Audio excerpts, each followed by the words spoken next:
আসসালামু আলাইকুম। বাচ্চাদের জন্য আরও 4টি ড্রয়িং নিয়ে আসলাম।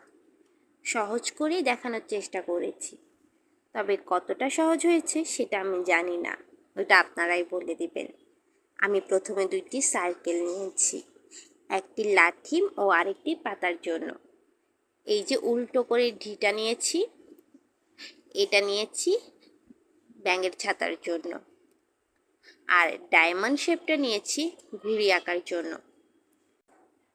লাঠি আঁকার জন্য আমি সার্কেলের নিচে ত্রিভুজের মতো করে 2টি দাগ দিয়ে নিয়েছি। তারপর একের মতো করে ডিয়ের মাঝখানে 2টি দাগ দিয়ে নিয়েছি। পাতার ক্ষেত্রেও সেম, মাঝ বরাবর লম্বা করে দাগ টেনে নিয়েছি।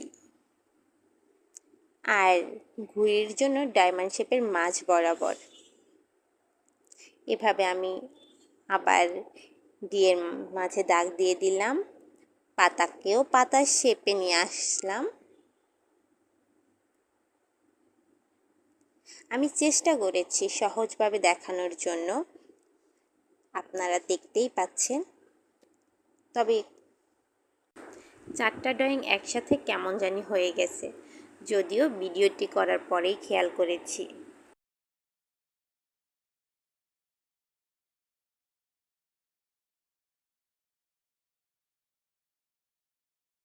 যে অংশগুলো মুছে নেওয়া দরকার সেগুলো মুছে নিয়েছি। আমি যেহেতু ছবি তুলেছি প্রতিটা ড্রয়িংয়ের, তাই একটা করে স্টেপ কমপ্লিট করে একটা করে ছবি নিয়েছিলাম। এই জন্য 4টা ড্রয়িং এখন একটু হিপেচিপে মনে হচ্ছে।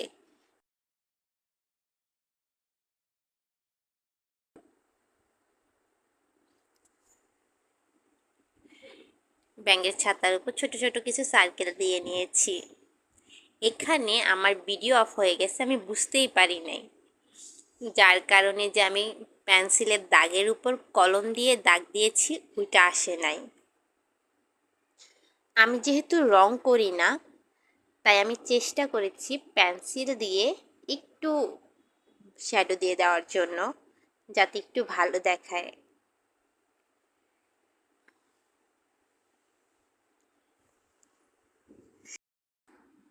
পেন্সিল দিয়ে যে এখন যে দাগগুলো দিচ্ছি এগুলোকে আবার আমি আঙ্গুল দিয়ে মিশিয়ে দেওয়ার চেষ্টা করেছি, যাতে এলোমেলো না দেখায়।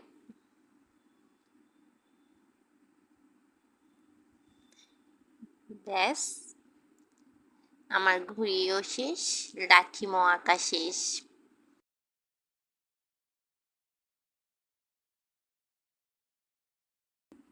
ব্যাস, আমার মোটামুটি আঁকা শেষ। এ হলো ফাইনাল লুক।